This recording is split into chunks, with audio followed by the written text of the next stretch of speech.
Hey, welcome. So I've got a two-part question from John in the Apple Search Ads course. I'll include a link below with the discount.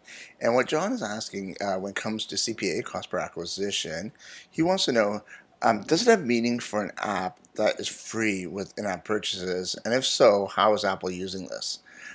So the question is, yes, it does have meaning on as well. I definitely would use it with free apps. And the way Apple's using this is they're not looking at what you're making from it. They're looking at how much you spend and the installs you get from it and dividing the two of them. So your CPA basically equals your total budget divided by your total installs from that campaign, and that gets your CPA.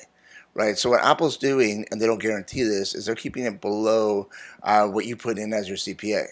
So with a free app, if you know how much money you're making per user, it definitely should be set below that, and you definitely should be testing it as well to see what makes sense for your specific app.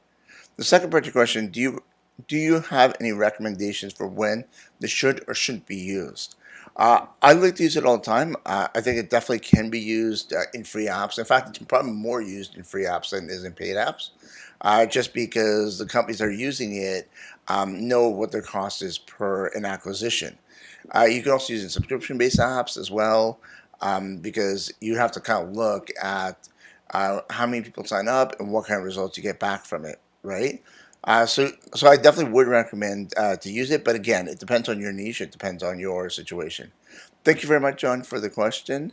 And if anyone else watches this is interested in the course, I'll include a link with the discount and say see you on the other side.